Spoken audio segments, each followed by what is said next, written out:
Annamalai tweet, ராஜா, அப்புறம் நயினார் நாகேந்திரன், அப்புறம் கஸ்தூரி, வானதி சீனிவாசன், இவங்கெல்லாம் யார்? அவ்வளவு பேரும் சங்கிகள். டிஎம்கே வர்சஸ் ஏடிஎம்கேன்னு இருந்தால் தான் தமிழ்நாட்டுக்கு நல்லது. டிஎம்கே வர்சஸ் பிஜேபின்னு மாற்றி விட்றாதீங்க. ஒரு டிஎம்கேவுக்கு முட்டு கொடுக்குறாரு. டிஎம்கே கோலோச்சுகிற கட்சி, அதுக்கு யார் போய் முட்டு கொடுக்க போறா? சாயிர கட்சிக்கு தானே முட்டு கொடுக்க முடியும். 20 பேர் உள்ள பூந்து பார் கவுன்சிலுக்குள்ள கொடூரமாக தாக்கினார்கள். அவர் இப்போ உயிர் போகிற நிலையில் படுத்து கிடக்கிறாரு. 15 நாள் ஹாஸ்பிட்டலில் கிடக்கிறாரு. அப்படி ஒன்றும் இல்லை. ஆனால் அவன் ஹாஸ்பிட்டலில் போய் இப்படி படுத்து நாடகம் ஆடுறாங்கிறத சொல்கிறதுக்காக நான் என்ன சொன்னேன், ஒரு 4 தட்டு தட்டினாங்க, ஒழுங்காக கூட அடிக்கலை, ஆனால் அவன் போய் படுத்து கிடக்கிறான். இதுதான் அது கண்டென்ட், அதனுடைய பொருள். திருமாவளவன் பாரு வன்முறையை தூண்டுகிறார், இப்போ அடிக்க சொல்கிறார்ல இவர், இப்படி பேசுறவர் அப்போ அடிக்க சொன்னது உண்மைதானே அப்படின்னு ரெண்டையும் காரலேட் பண்ணுறாங்க. இப்போ வீடியோ கிடைச்சிருக்கு, ஃபுட்டேஜ். அவங்க பேசின வாய்ஸ்லாம் மியூட் பண்ணிட்டு கொடுத்துட்டாங்க. உள்ளே என்ன பேசுகிறாங்க, சும்மா ஒரு 30 செகண்ட்ஸுக்குள்ளே எல்லாம் நடந்து முடிஞ்சு போகுது. 30 நொடிகளில் அவன் ஓடுறான். உள்ளே போயிட்டு 53 நிமிஷம் அந்த பார் கவுன்சிலில் இயல்பாக இருக்கிறான். அங்கே போகிறான், இங்கே வரான், அவரை பார்க்குறான், இவரை பார்க்குறான், உட்காடுறான், பேப்பர் படிக்கிறான், எழுதுகிறான், நல்லா ஆரோக்கியமாக இருக்கிறான். போலீஸ் வாப்பான்னு ஸ்டேஷனுக்கு கூப்பிட்டு போகிறாங்க. ஸ்டேஷன் போட்டு பொத்துன்னு கீழே விழுந்தான். அப்படி உடனே ஆம்புலன்ஸ் கூப்பிடுங்க, ஆம்புலன்ஸ் கூப்பிடுங்க, ஆம்புலன்ஸ் கூப்பிடுங்க கத்துறாங்க. உடனே ஆம்புலன்ஸ் ஏற்றிட்டு போகிறாங்க. போய் அங்கே டியூப் வைக்கிறாங்க, கழுத்தில் பேடு போடுறாங்க. உடனே முக்கியமான தலைவர்கள்லாம் ஃபோன் பண்ணி வர சொல்கிறாங்க. எல்லாம் பார்க்குறாங்க. 10 நாள் ஹாஸ்பிட்டலில். இது எவ்வளோ பெரிய நாடகம் பாரு. இதனுடைய நோக்கம் என்ன? அந்த தனியார் தொலைக்காட்சியில் காட்டின வீடியோவுக்கு அடுத்து 35வது நிமிஷத்தில் அண்ணாமலை ட்வீட், உடனே ராஜா, அப்புறம் நயினார் நாகேந்திரன், அப்புறம் கஸ்தூரி, வானதி சீனிவாசன், இவங்கெல்லாம் யார்?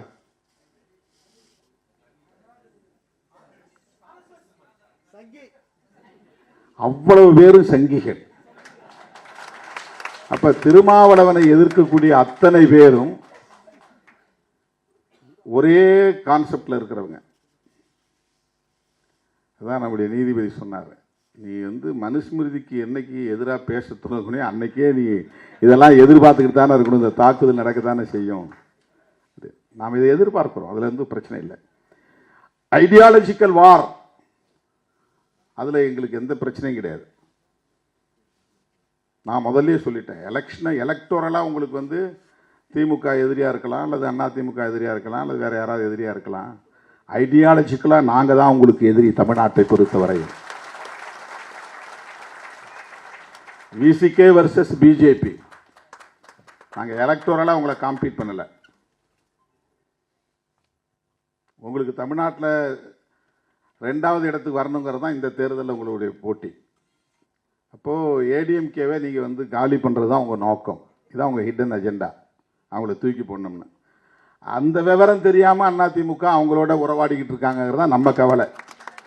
அதான் அடிக்கடி சொல்கிறோம், நீ உன்னுடைய இண்டிபெண்டன்சியை காப்பாற்றிக்கிங்க, தனியாக நில்லுங்க. உங்களுக்கு இன்னும் தனியாக அந்த அம்மா இல்லாத நேரத்திலே 65 இடத்துல வெற்றியை கொடுத்துருக்குறாங்க. உங்கள் ஓட் பேங்க் இன்டாக்டாக இருக்குது, அப்படியே காப்பாற்றிக்கிங்க. அதை டிஎம்கே வர்சஸ் ஏடிஎம்கேன்னு இருந்தால் தான் தமிழ்நாட்டுக்கு நல்லது. டிஎம்கே வர்சஸ் பிஜேபின்னு மாற்றி விட்றாதீங்க, அது நல்ல அரசியல் இல்லை. நீங்கள் எல்லாம் பெரியார் பாசறையில் வளர்ந்தவர்கள், கொஞ்சம் சிந்திச்சு பாருங்க அப்படின்னு நம்ம அப்பப்போ சொன்னால், நீ யார் இதை பற்றி கேட்கன்னு கேட்குறாங்க. அதிமுகவில் எலக்டோரலாக எப்படி வேணாலும் உங்களுக்குள்ள சண்டை போட்டுங்க, அது பிரச்சனை கிடையாது. ஆனால் சாதி ஒழிப்பை ஏற்காதவர்கள், சமத்துவத்தை ஏற்காதவர்கள், பெண் உரிமையை விரும்பாதவர்கள், இந்த மண்ணில் வலுப்பெற வேண்டும் என்று விரும்புவதை, அதற்கு முயற்சிப்பதை, அதற்கான அரசியல் நகர்வுகள் செய்வதை எப்படி நாம் வேடிக்கை பார்த்து கொண்டிருக்க முடியும்?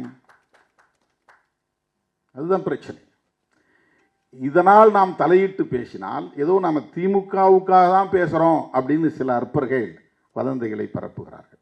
அதில் இந்த அம்பேத்கர் பெயரில் இயங்கக்கூடிய இயக்கங்களும் சேர்ந்துக்கிட்டு பேசுகிறாங்க. ஒரு டிஎம்கேவுக்கு முட்டு கொடுக்குறாரு. டிஎம்கே கோலோச்சுகிற கட்சி, அதுக்கு யார் போய் முட்டு கொடுக்க போகிறா? சாயிற கட்சிக்கு தானே முட்டு கொடுக்க முடியும். ஒரு பொருள் இந்த செவரு பொதுவாக சாய போகுதுன்னா போய் முட்டு கொடுத்து நிப்பாட்டுவான் சாயாமல் இருக்கிறதுக்கு. இப்போ சாயும் நிலையில் இருக்கிற ஒரு இயக்கத்திற்கு தான் முட்டு கொடுக்க முடியும்.